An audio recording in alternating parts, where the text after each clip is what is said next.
This RealAg Radio podcast is brought to you by new Intruvix 2 herbicide from FMC. New Intruvix 2 herbicide is an all-in-one formulation that gives you the best of both worlds, fast-burning activity and long-lasting systemic action for more consistent broadleaf control pre-seed to cereals. See your local retailer today. It's time for RealAg Radio on Rural Radio Channel 147 on Sirius XM.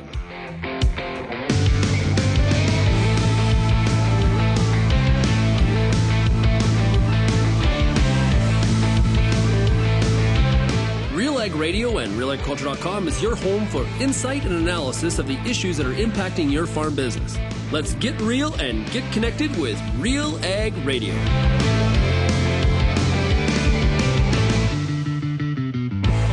Welcome to RealAg Radio here on Rural Radio 147, Sirius XM. Shaun Haney, your host here on this Monday edition of the show. Hey, thanks so much for making RealAg Radio and, of course, Rural Radio 147 a big part of your workday. And a big shout out to everybody listening out there on the RealAg Radio podcast. I really do appreciate that as well. Well, it's Agronomic Monday today, so Peter E. Pete Johnson will be with us. We're going to talk about some data that Pete has regarding cover crops and a comment that he heard last week on the Agronomist in terms of when it comes to cover crops, do no harm. What exactly does that mean?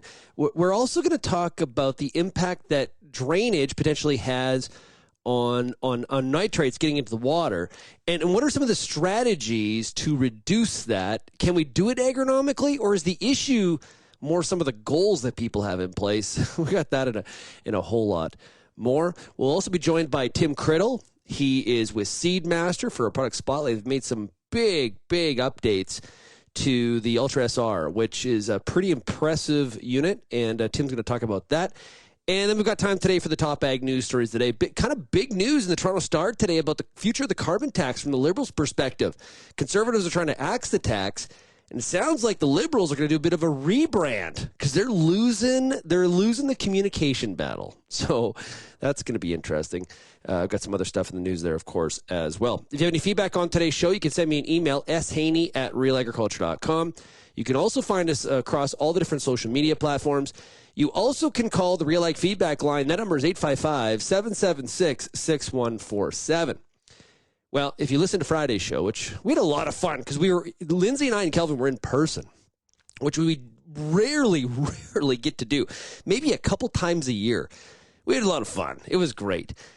But our football picks, well, at least mine, not so good. I actually got both games wrong. What the heck, Ravens? What was that? And I don't care what the color analyst was saying. That was pass interference on an interception in the end zone. Anyway, I'm whining now, but yep, we've got the Chiefs versus the 49ers.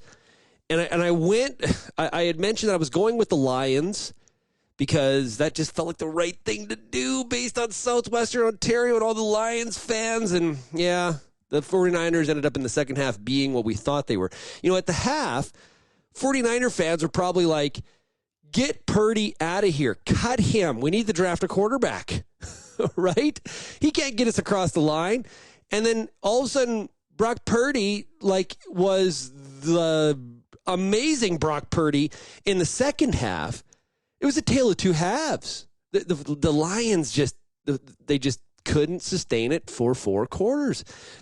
Should they have gone for it on those two fourth and shorts? It didn't work out like they would have wanted. If they had gotten them, it'd be like, oh, look at Dan Campbell making the right calls, right? So, yeah, it's good afternoon of football. It was a lot of fun. And of course, the Super Bowl now is painfully 2 weeks away. I hate when it's like this. I like when it's next week. 1 week. We got 2 weeks now.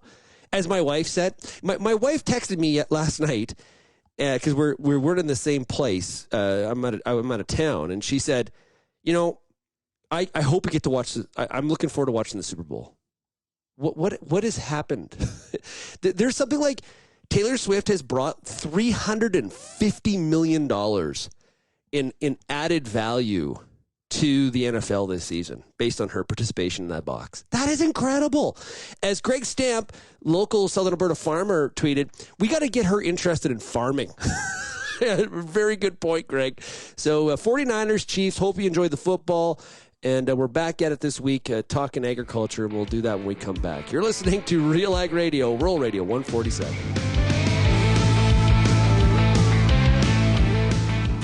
We are at the Keystone Agricultural Producer Meeting. We're at their annual general meeting. Now we're going to be talking to the executive director with CAP. It is Brenna Mahoney. So let's talk about CAP. So Keystone Agricultural Producers has been around for 40 years. We're celebrating our 40th today, actually. So we're launching into our 2024 year. We're a general farm lobby association here in the province of Manitoba, representing all Manitoba farmers on issues that matter to them the most.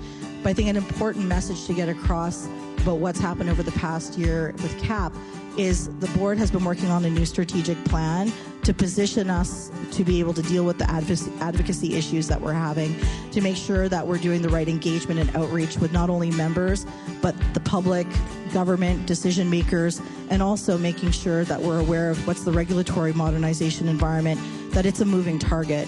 And if we're not ready as an organization to deal with that, it doesn't matter what issue comes or what issues are currently going on, we're not going to be able to be successful in resolving them. Have you heard of Vantage Ag? They're a manufacturer and distributor of liquid fertilizers, and they want to work with you. They want to learn more about you and your goals and build a relationship centered around high-value products and a customized approach. For more information on Vantage Ag, call Paul Sinkovich at 778-919-3370 or visit vantage.ag to get started today.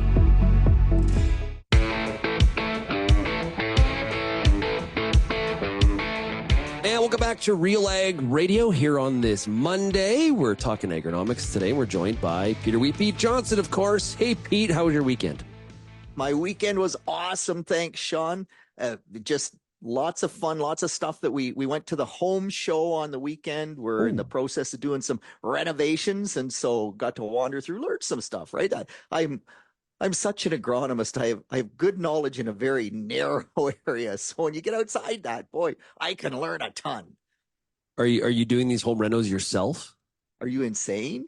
Well, I wouldn't be, because I'm like, my wife wants to wallpaper a wall. I'm like, is there somebody we can call? Well, I don't mind trying to do stuff, but it's all a time thing for me, right? Like, it all comes back to how many hours there are in a day, and there's not enough for, like, I would have to quit being on Agronomy Monday if I was ever to even dream about doing that. And Agronomy Monday is too much fun. So there you go. And I think it comes down to, even if we're like thinking about our farm businesses, right? There's like things that you're very interested in, you want to be better at. So there's like an opportunity, right? Like, I want to work at this. I want to be better, mechanically, or I want to be better with my agronomic decision making. But then there's the things that you're not really interested in, you're not very good at. That's where it's like, is delegation? Like, it should be like alarms going off.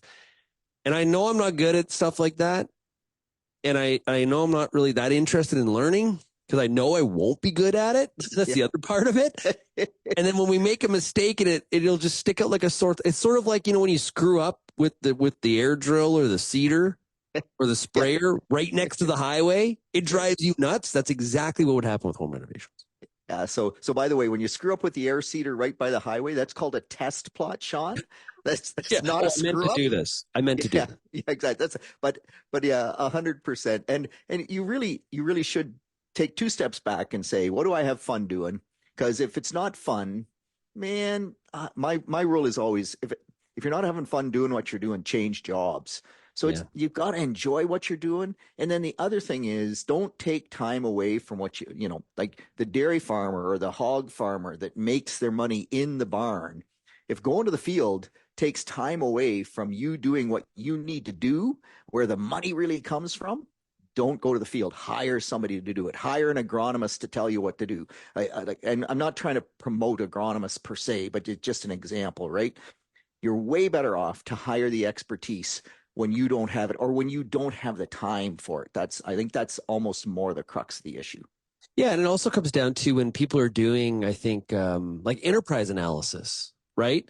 So it's like, okay, well, we have a mixed farm. So we've got these cattle, or we've got the pigs, and we've got this cropping operation, and people, it can work both ways depending on which part of the cycle that we're in. But, the last 20 years, it has been more like, why do we have these cows? And, people going to, ripping out the pasture, and they're going to grow canola because that's more profitable, right? So, which also has detrimental impacts too. And there's disadvantages to that at the same time. But, yeah, it all kind of fits together when it comes to, those kind of thoughts. Pete, before we get started here, I want to mention nitrogen fertilizer is your farm's number one expense. Farmers are working together through Genesis Fertilizers to solve the problems of high prices and security of supply by planning a state-of-the-art nitrogen plant. Security and earnings through ownership is the solution. Visit Genesis today at genesisfertilizers.com to learn more. Now, Pete, last week on The Agronomist, that you can hear every Monday nights, 8 o'clock Eastern, 6 o'clock Mountain Time, hosted by Lindsay Smith, you were on the panel last week, and you chatted about cover cropping. Interesting stuff. Now, also Dr. Lawley from Manitoba was on that panel. What did you learn at that discussion about cover crops? So I think I learned lots because Dr. Yvonne Lawley had lots of good information about what's happening in Western Canada. So that was awesome to have the Western and the Eastern component. But I think what I really learned the most, Shaun, was one of Yvonne's comments was her first goal when she's looking into cover crops is do no harm. And that thought process, that statement, really, I think, rattled a few people that have been very pro cover crops, kind of just rattled around in their brain and said, wow, that is a different mindset than let's make the soil healthier. Let's move the bar forward. Let's sequester more carbon. But it really is where you need to start. Because if I grow cereal rye ahead of a corn crop, we know how tough it is to manage that. And I think that's what Yvonne was saying is we have to get cover crops worked into the rotation where they don't have a negative impact on the cash crop that we're growing. And there were some people on the call from, the dry areas and in the Twitter discussion after, and you and I did the five top things for higher wheat yields, right? We talked about that 2 weeks ago. Yep. And the Western people listened to that, and what did they say? The top You five forgot things, one thing. You forgot something. Right. And that was, Shaun? Water. Right. Rain, 100%. The top 5 things, like there was people tweeted that back. The top 5 things are water, water, water, water, water. No, they're not wrong. No. But again, it's where do you start from? And in that discussion. And so, I mean, there was a ton of things. Dave Hooker, some brand new research that he's, well, it's not brand new. I think it's been going since 2017. So he has 17 site years of data, something like that. I'd have to look at the slide again. But after all that time, zero yield increase to growing the cover crop. And so the cover crop costs you some money. And I mean, there are some benefits to cover crops. And that's sort of what we discussed was like, what are those benefits? Because Shane and I did the Roots Not Iron project. After 8 years, we could not find one soil health measurement that we had improved. Now, that was a typical Ontario cash crop rotation, corn, soybeans, wheat. And whether we put cover crops in there, whether we kept it green all the time, the soil health measurements didn't change.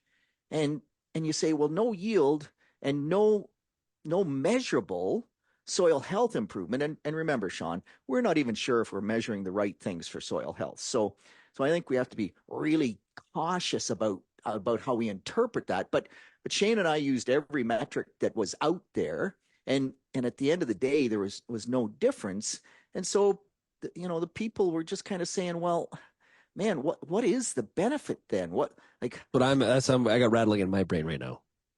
Yeah. So there are some benefits. First one up is weed control. I mentioned growing cereal rye before corn. Well, grow it before soybeans, because Mike Cobra at Kemptville, the Ontario Ag Conference, you do not need very big cereal rye to have a big impact on resistant fleabane. And the problem almost goes away. So when we look at these resistant weeds, when we look at weed management, it can have a huge positive impact.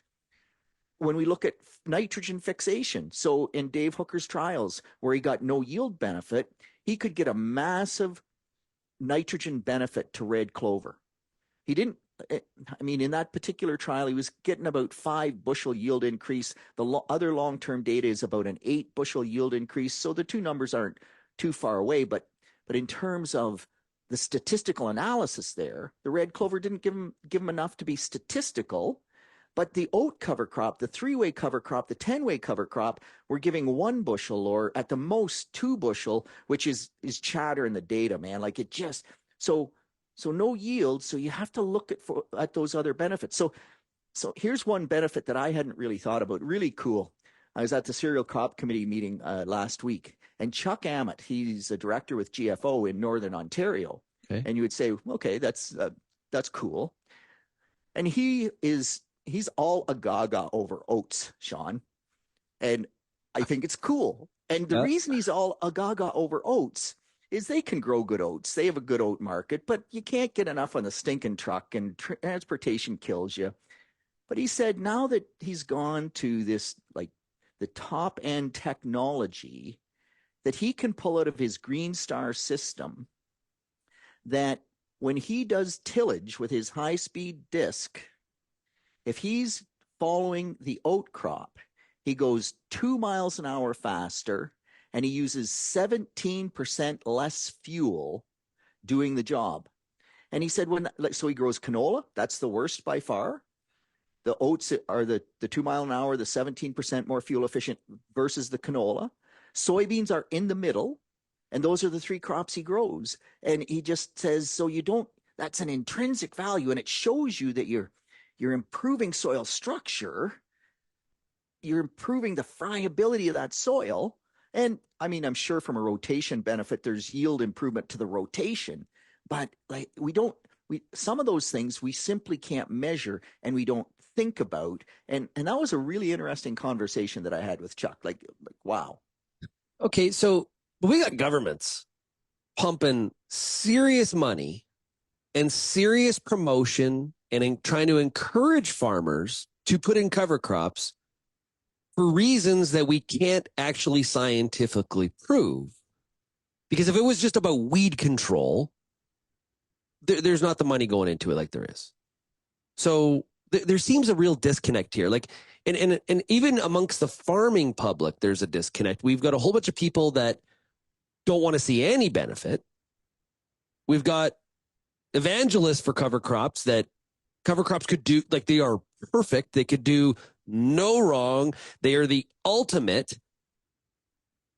And probably both groups could just sort of like go a little bit more to the middle, which was probably a little bit more where the reality is. But governments are more on the side of the cover crop evangelists.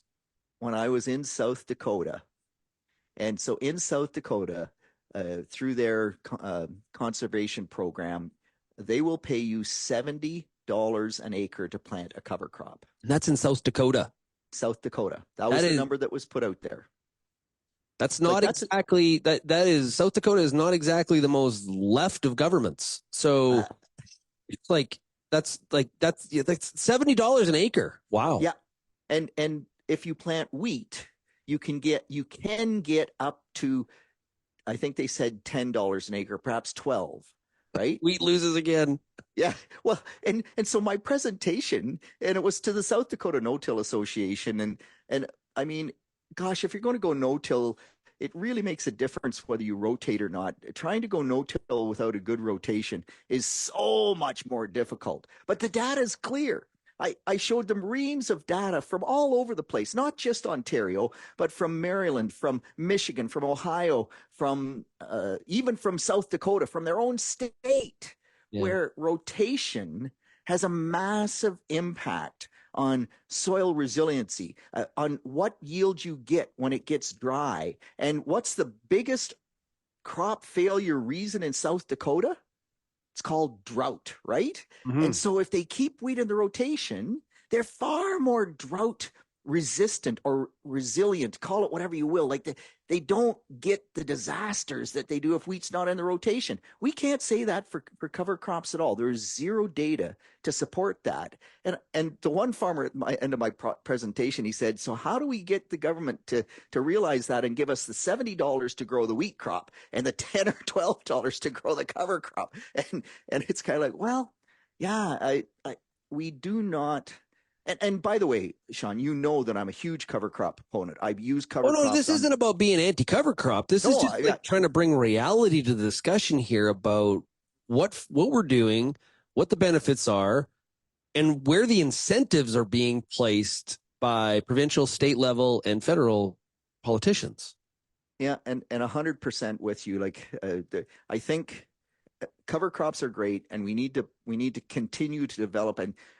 But cover crops, you really do need to understand what they can do for you.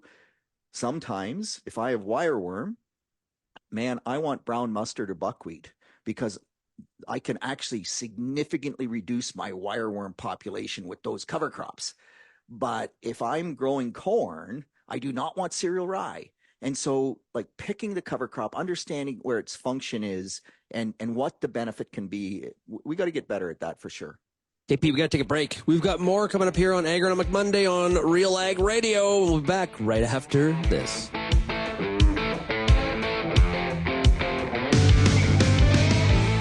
Co-op knows your community because we live here too. Our teams are your trusted partners with a range of expertise to help support your entire farm operation. And we're giving back. In the past 5 years, Co-op has invested over $1.1 billion in the prairies through building, upgrading, and expanding local facilities. And we've returned over $1.17 billion to Co-op members in the prairies. Co-op, we're all building something for the future. Here for your farm, here for your family. Learn more at coop.crs/farm. When you see how fast Intruvix 2 herbicide from FMC smacks down narrow-leaved hawksbeard, volunteer canola, kochia, and those other problem weeds, you'll be saying, stronger and faster. Shut the front door. Apply it with glyphosate before planting cereals, and you'll enjoy cleaner fields faster while protecting your future glyphosate use. Cheese and crackers. Just how easy can you get? Intruvix 2 herbicide from FMC. Clean is good. See your local retailer. Protecting your nitrogen is smart. And a nitrogen granule with a polymer coating that releases in response to conditions that promote plant growth? Well, that's me. I'm the environmentally smart nitrogen granule that gives the nutrition crops need when they need it, reducing nitrogen loss and increasing nutrient availability. Imagine feeding me to your fields. Me. Now, wait a minute. Hey, can I rethink this?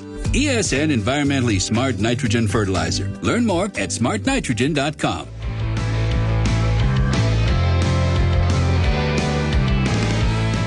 And welcome back to RealAg Radio here on Rural Radio 147, Sirius XM. Shaun Haney, your host, of course, joined by Peter Wheatpea Johnson on this Monday. This segment is brought to you by the new Oxbow cereal broadleaf herbicide from New Farm. Oxbow is powered by Duplastin technology that is a workhorse on resistant kochia and other tough weeds in wheat and barley. Pete, we were talking about the agronomist early in last week's discussion about cover crops. Tonight, of course, they're talking about biologicals. I love the title of this, Logical for Biologicals. I like that. Greg Stewart from Syngenta Canada, who has been working very, very hard on Envita. And Ryan Bonnet, who is with Stoller as well, will be on the program tonight talking. Because, listen, there is a lot. When it comes to biologicals, that is a zoo trying to sort out what do I need? Like, what's real? What's not? How am I going to use it? What are the impacts? What are the benefits? In some cases being sold a bit of a bill of goods. Let's be honest. Like, everything's not created the same, right? So this is a tough space for farmers, and I walk around farm shows. Even if I look at my email, right, there is a lot of companies. There's a lot of investment going into this sector right now. It's not crystal clear. It's kind of cloudy, I think, for the farmer. I sympathize with them trying to figure all this out. Yeah, 100%. And actually, Dr. Jane Fife gave a great presentation at Waterloo session, and people that are part of the Ontario Ag Conference can watch that. But she sort of said, because there's no regulation, like when you talk about a biological, There just is no regulation at all. And she went through a really great discussion about colony forming units and how many colony forming units it takes and how quickly they that number can drop. And so it was really amazing when you go, 10 to the 9th and you lose one power, 10 to the 8th, like that is 90% of the colony forming units. You have lost 90% when you lose that one power. And if you lose a second power, you've lost 99% of the bugs that you had to start with. And so this whole looking at what's in the jug and what the colony forming units are and how to keep them alive and actually in the soil or on the leaf and get them into the plant and have an impact once they're there. It was a really, really interesting discussion. And I'd never really gone through that colony forming unit side of things. But yeah, wow, if you sort of need 10 to the 6th from what the data says. And if you start out at 10 to the 7th, you can go under 10 to the 6th really fast. We don't need more regulation, do we? Like we're trying to get rid of some of the nonsensical regulation when it comes to some other product categories. Just having, let the government tell us what works and what, I don't know about that. No, so I don't think she meant regulation from that perspective. It was more terminology and more understanding how important some of these things are. Just like if you buy a product that doesn't have at least 10 to the 8th colony forming units for a biological, it's highly unlikely it will ever work. And yet, if you can have 10 to the 4th in there, you can say that that's what's in the jug. And so it was more about like, let's try to make sure, because it's the Wild West, man. Anything goes. And there's so many different categories. So I think her discussion was more, let's try to put some parameters around what works and what doesn't work and what things mean. Because right now, everybody can come up with a different terminology and you just go like, what the heck is that? Some minimum requirements, some common terminology, those kinds of things. Okay, that makes more sense than I am not arguing for more regulation, but I am arguing for at least products that work. How's that? Right. And then, the farmer has to also be a part of the evaluation of that too. Yeah, 100%. Yeah. Yeah. Okay. Now, let's move on. And that is on the Agronomist tonight. So encourage everybody to check it out. 8:00 Eastern, 6:00 Mountain. Go to realagriculture.com/live. On our website, you can watch and participate, or of course, on our YouTube channel. That show is live. And you can also get CCA CEU credits for watching the program as well, which are very tough in today's world to get your hands on those credits. And if you can't join live, you can watch on Tuesday, right? So it's always up on RealAg website. Lots of cool stuff there. Absolutely. Yeah, good point. It's also podcasted as well. So like you have no excuse. Oh, I'm busy on Monday night, Shaun. I got to take my kids to baseball. Well, that's why we do these other things where you can watch it on demand. I'm taking away all your objections, everybody. Might be hockey this time of year, not baseball. You know what I mean. It depends on the time of the year. Indoor soccer or whatever it is. Okay, let's talk about, last week you're at the Drainage Conference, and there was a presentation from a gentleman from Iowa talking about reducing nitrates in the water and what is effective versus not effective, and perceptions and reality here may be, it's also cloudy. Yeah, so it was Chris Hay, Dr. Chris Hay from the Iowa Soybean Association. And so you kind of go, wow, that's a weird thing to be into conservation drainage. But he's been there, I think, for 15 years. He's actually just going on his own. He's just in the next couple of weeks, I believe he'll be starting his own consulting company. But I was astounded. So we've talked lots about this dead zone in the Gulf of Mexico. And so that's a nitrogen problem. Here in Ontario, we talk about phosphorus, and the two are quite different in terms of how they get managed. But Chris had a really great chart where he looked at all the different levels of management or structures that you could put in terms of trying to reduce that that nitrogen going down the river out into the Gulf of Mexico. And I always thought that we could do a lot with nitrogen management. If we could only get the rate right, if we could split nitrogen. They have a 40% reduction goal by 2030. And the nitrogen will, if we could get 10% out of nitrogen, that's about it. And that just astounded me, because it's like, wow, that means that we have to go, if we're going to achieve that goal, assuming that that's the proper goal. And I think that's what they think would have an impact on reducing the dead zone in the Gulf of Mexico. But if we're going to hit that, then we have to either do structures like bioreactors, where at the end of the drainage pipe, we dig a big hole and then we fill it with wood chips and cover it back up, and that'll last 10 years, and it'll take, somewhere around that 40% out. Or we have to go to other things, like permanent grassland. And so I was really astounded from that perspective that an agronomy management program just won't get us there. Okay, well, therein lies the problem. If permanent grassland is the solution to get to the 40%, I don't know if you've been paying attention or not, but land in Iowa is way too expensive to be like, you know what, I bought this land for corn and soybeans, but you know what I'm going to do? I'm going to put it into permanent grass, because we got to get to this 40% target. This is like, oh my goodness, we got to make this happen.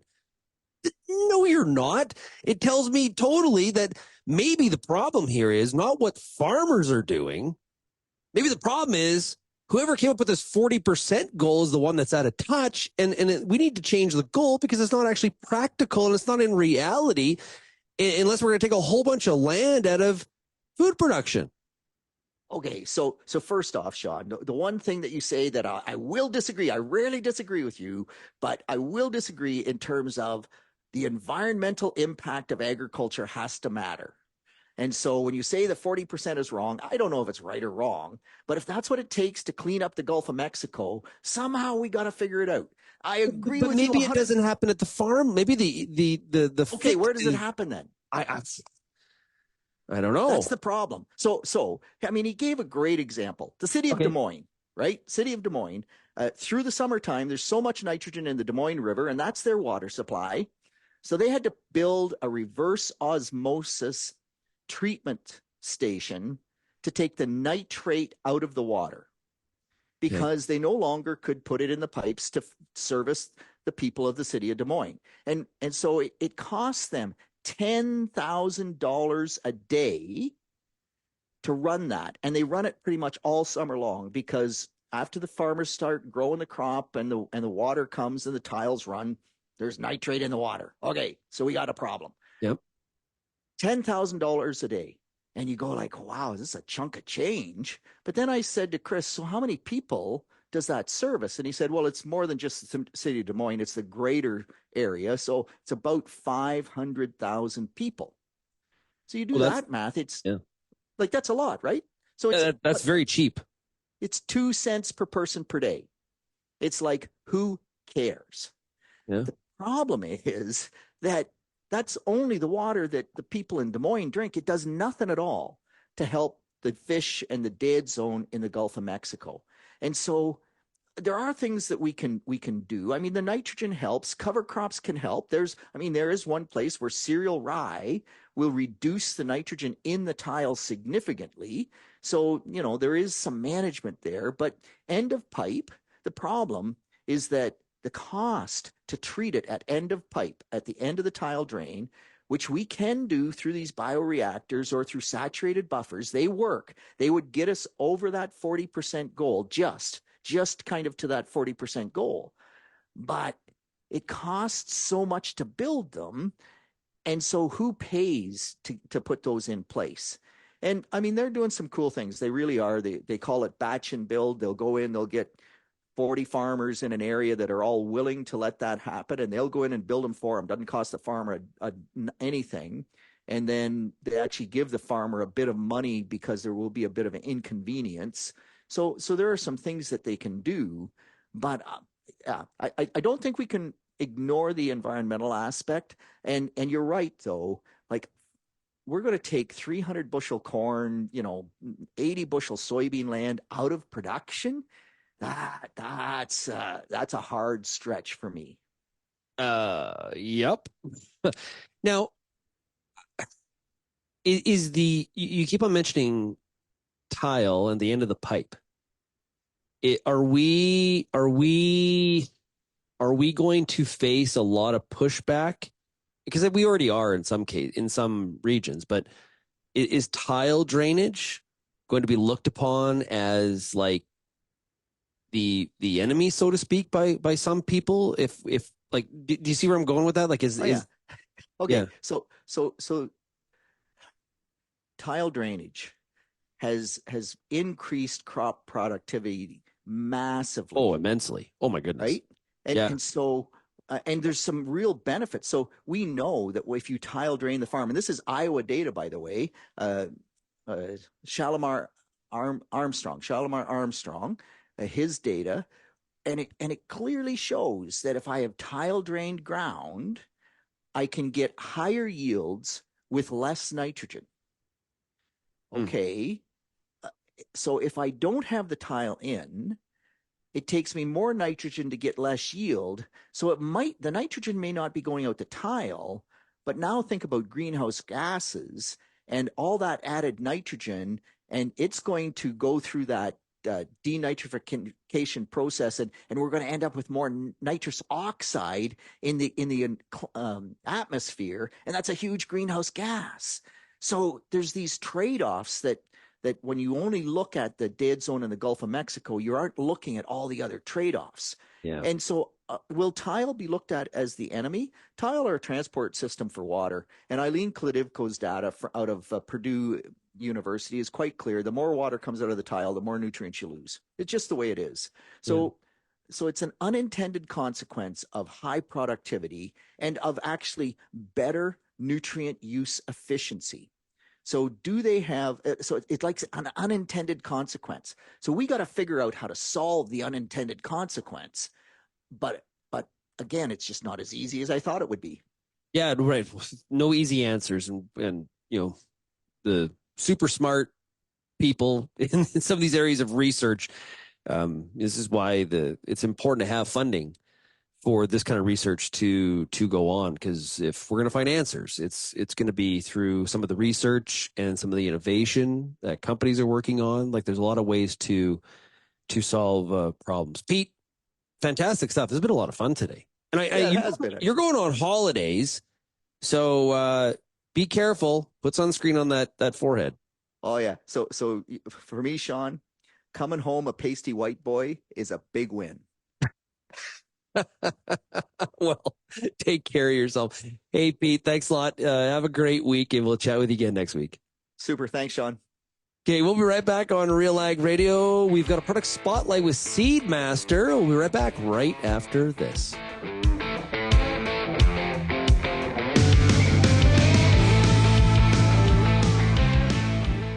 If you have a growing list of questions about getting more from your fields, know that Koch Agronomic Services has an answer for every acre. With a full spectrum of nutrient management, nutrient protection, and seed enhancement options, Koch Agronomic Services offers a deep portfolio of agronomically effective products. Each designed to enhance yield potential, all available to help solve your problems. Find the answer that's right for your acres. Start by visiting kochag.ca. That's KOCH ag.ca. Whether you're in a career within an organization, starting your own business, looking for your dream job, running your own farming operation, operating a company in ag or food, or want to hone your overall life skills, this conference is for you. Celebrating over 10 years of bringing women in ag together, join the Advancing Women Conference in Calgary on March 17th, 18th, and 19th. Visit advancingwomenconference.ca for more information and to register.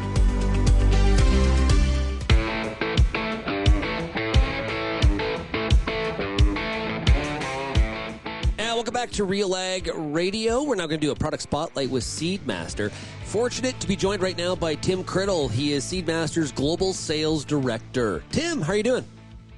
I'm doing well, Shaun. Really enjoying a break in the weather here. now that we're in plus temperatures again. No kidding, man. No kidding. But you know what? Spring will be here before you know it. And speaking of spring, we're going to talk about the Ultra SR. It's an all-round seeding solution built for Canadian farmers by SeedMaster. So when we talk about the SeedMaster Ultra SR, why is it an excellent all-round seeding solution no matter what crop you're seeding? Why is it just does the job so well? Well, Shaun, it's really interesting. We've talked about it before. We continue to take it to shows. We've had it at 3 major winter shows this year, the Agri-Trade Show in Red Deer, Manitoba Ag Days in Brandon, and the Crop Production Show. So the conversations that we're having with both owners and people that are really interested are fresh in our mind. And they walk in the booth and they have these common questions, and there's a common misconception that's floating around out there, and they say, hey, I understand this thing is just a canola drill. And yet I can tell you right now that the customers that own them, that have run them now for multiple years, and they decide in a multi-drill farm operation that the results that they're seeing with their SR and the cereals and, the barley and peas and the lentils and chickpeas, they're saying, you know what, this isn't just a canola drill. My gosh, we're actually not seeing a yield drag that there's a misconception that they probably would have. There's some agronomic benefits. You think about it, a lot of the data in terms of row spacing, and the SR is a 15-inch machine. That's where the misconception comes from, that it would be good as an all-around drill.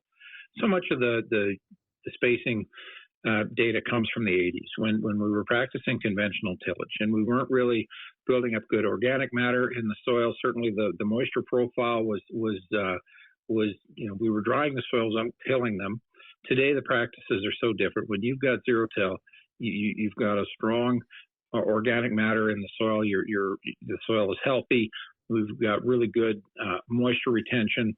With the SR, it's just proven to be a pretty seamless change, much like it was a pretty seamless change years ago to go from 7.5 inches to 10 inches, when everybody thought that was going to be crazy and you were going to ruin the farm. And then going from 10 inches to 12 inches, and that same thing, people said, you know what, I'm going to destroy my farm here by going that wide.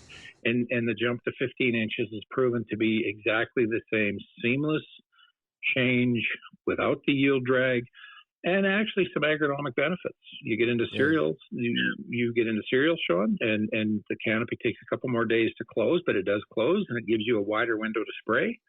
And the air movement through the canopy helps to reduce the amount of disease. So, really the proof is just the fact that we've got customers that are going from 1 machine to 2 machines, and they're flipping their whole farm over to Ultra SRs because they are seeing the agronomic results. Yeah, growers are seeing a lot of results, and with you mentioned cereals, but peas and lentils as well with the Ultra SR.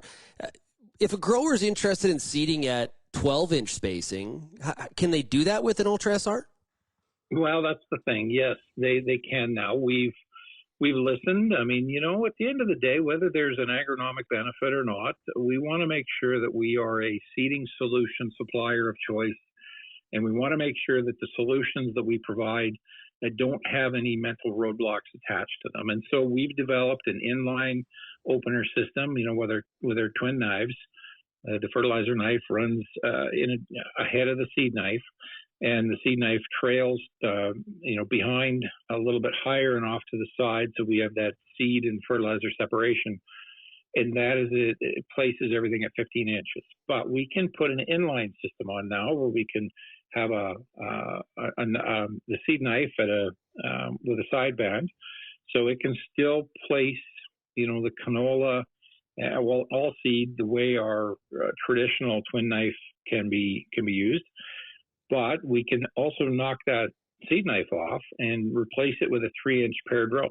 Now you get a 3-inch paired row trailing behind the fertilizer knife, and we get a nice 3-inch separation of the seeds. Now on a 15-inch spacing machine, you're operating at 12-inch spacing. So the people that are really concerned about seed bed utilization, now we're able to provide them a solution that is utilizing their seed bed to a greater extent. Now, there's been some updates to the residue management wheels. What benefit does that provide to growers? Well, it's really, it's a ground engaging system, and it's designed to pull the residue through between the openers on that single rank. They're all side by side, so we need some system that's going to pull heavy residue through. But what we're finding is that not all conditions are the same. So there are various soil types, and there's various degrees of residue, heavy residue and minimal residue. So what we've done with our Generation 2 is we've made the system a little bit stronger, more robust, so that it can withstand some of the more aggressive use. But we also have a height limiting system, which is key to not over-engaging the residue wheels. And as a matter of fact, in a really light residue situation, they can be left almost disengaged entirely. Well, Tim, awesome stuff. Listen, audience, if you are interested in finding out more, you can go to SeedMaster.ca or talk to your local SeedMaster dealer. Tim, thanks a lot for joining us here for this Product Spotlight. Always a pleasure, Shaun. Thank you. We'll be right back on RealAg Radio right after this.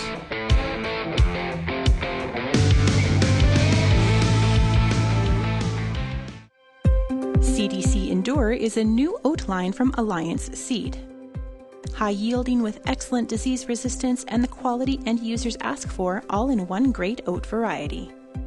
CDC Endure provides the high beta-glucan levels to make heart-healthy products like breakfast cereals. For more information on CDC Endure oats, as well as any other products from Alliance Seed, check out allianceseed.com or visit any Alliance Seed authorized retailers. What's next for your fields? At Pioneer, delivering industry-leading genetics drives everything we do. From the scientists in the lab to our local teams with boots on the ground, we are determined to get there first. Developing top-performing products, proven in more growing conditions than ever before. Pioneer. What's next happens here.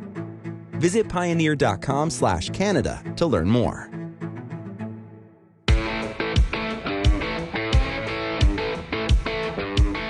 Let's get to the top ag news stories today here on RealAg Radio, brought to you by FP Genetics. Innovative seed genetics for Canadian farmers. Contact your local FP seed dealer or territory manager to discuss your certified seed strategy specific to your region. Visit fpgenetics.ca to learn more. Okay, let's dive in here on the top ag news stories of the day. Up first, as I mentioned in the opening of the show, the federal government is considering a rebrand of the rebate program for its carbon pricing system in an attempt to tackle what it calls confusion and misconceptions about the scheme, says the Toronto Star. Well, yeah, many of us have been confused since the very beginning. So the fact that after all of these years, they're finally come to the realization that and I like how the Toronto Star says scheme, because that's really what it's felt like the entire time. You pay a carbon tax, and some of us get more back than we paid. How does that work? And I know somebody's got an explanation. It just doesn't make sense at 100,000 feet. Okay? And so it's hard to get into the nuance of how that actually works, and does that make sense? Clearly, they're losing the communication battle. Prime Minister Justin Trudeau, this is from the Star, Prime Minister Justin Trudeau's Liberals have admitted they are losing the communication battle over carbon pricing in the face of a campaign from Pierre Poilievre and the Conservatives to undermine the government's flagship climate policy. So, and there is polling from Abacus Data about how confused Canadians are about the policy. Yeah, because the Conservatives are saying, axe the tax, and the Liberals have to explain it. That in politics today, where nuance is limited, or the I guess the tolerance for nuance and people wanting things to be explained to them, it's a lot simpler to understand the Conservative messages on this. Whether you're, I don't care what your political leaning is. I think that's pretty clear. Parliament returns this week, and the National Post is reporting that the Conservatives, after a caucus meeting on the weekend, they're going to really double down, triple down, and pedal down, I guess, on 234. So Conservative leader Pierre Poilievre said his party's first order of business for the new parliamentary session will be to create a new carbon tax carve-out by adopting his MP's private member's bill on farm heating. So in a 40-minute speech to his caucus on Sunday, Poilievre laid out his party's priorities and made it clear that his troops will be focused on 4 topics this session: axing the carbon tax, building homes, balancing the budget, and stopping crime. Poilievre said Conservatives will start the session with a relentless focus on passing Bill C-234, which is back in the House of Commons this week after significant amendments made by the Senate just before the Christmas break. Conservative MP Ben Lobb, who tabled the legislation, said there was an opportunity for him to reject those amendments, and he decided to do just that. Okay, so that 234 not going away. Of course, the Senate's going to have to be dealing with 282, as we talked about on Friday, relatively quickly here as well. So lots happening. I'm glad they're back. Well, the Senate's not back yet, but Parliament is, or the House of Commons is, and I'm glad because, yeah, like why are they off all of January? Can I ask that question too? Like, I would like to track days in the Capitol in Canada versus the U.S. or Canada and the U.K. Because if you do the comparison to the U.S., like the U.S. even sits in the summer. They're back in Washington. So, yeah. Anyway, back to work. 2 hydro-rich provinces are being forced to import power from other jurisdictions due to severe drought in Western Canada. Both BC and Manitoba, where the vast majority of power is hydroelectric, are experiencing low reservoir levels that have negatively affected electricity production this fall and winter. There's no risk in either province of lights going out anytime soon, but scientists say climate change is making drought more common and more severe, which means more pressure on hydroelectric producers in the years to come. In BC, large chunks of the province are suffering through drought conditions the federal government has classified as extreme. So, while BC Hydro has been working to conserve water by drawing on reservoirs in less affected regions of the province, it has also been importing more power from Alberta and a number of western U.S. states. This is one of the criticisms that people have about regenerative, and there's nothing wrong with hydro. Like, I'm not slamming it, but this is why you need a diversity of supply of energy. Some of that is renewable, like hydro or solar, there's wind, but this is why we're not eliminating hydrocarbons. Okay? This is why we, at least in the short term, medium term, because of things like this. We know that the coal is there. It's in the ground, right? We don't know about the water fluctuates. So anyway, concerning. The drought is impacting crop production, is also impacting power supply, as indicated in that story. The great story in the Wall Street Journal, and this carries on to a bit of my soapbox speech about how Canada is really in for a challenge when it comes to this renegotiation of the USMCA agreement, or CUSMA as it's called in Canada. Wall Street Journal has a story this morning saying, and here's the byline. Okay, this is about the U.S. and Europe trying to find some common ground. After the Biden administration echoes Trump's restrictive trade views, European officials worry the U.S. isn't what it used to be. The honeymoon is over. Okay, this is my point. When Team Canada goes to D.C., they are going to possibly find less friends than they previously had when it comes to, hey, rally for us around free trade. It's going to be a challenge. I'm not saying it can't be done, but it's going to be a little bit harder. So President Biden's 2021 declaration that America is back was welcomed by European officials, eager to move past their trade troubles with the Trump administration. Yet instead of reversing policies driven by Donald Trump's protectionist view, Biden has advanced many of them. This is the point. This isn't just a Trump thing. It's a Democrat thing too, okay? And traditionally, I think you could walk into the Republican Congress or senator's office and find a friend on free trade. That's not the case anymore as much. And the Democrats are, I think, following sort of suit. We just assume because of that Trump, like the sort of the other side of the aisle from Trump, you think it's going to be different. It's not different. So challenging times ahead, I think, when it comes to free trade, even in North America. Okay. If you have any feedback on today's show, we'd love to hear from you. Send me an email, shaney@realagriculture.com, or you can call that RealAg feedback line, 855-776-6147. Thanks so much, everybody, for getting real and getting connected with RealAg Radio, and we will chat again tomorrow. Cheers, everybody. Thank you for downloading this episode of the RealAg Radio podcast, brought to you by new Intruvix 2 herbicide from FMC. New Intruvix 2 herbicide for cereals delivers outstanding control of the toughest broadleaf weeds like volunteer canola, narrow-leaved hawksbeard, and kochia. See your local retailer for more information today.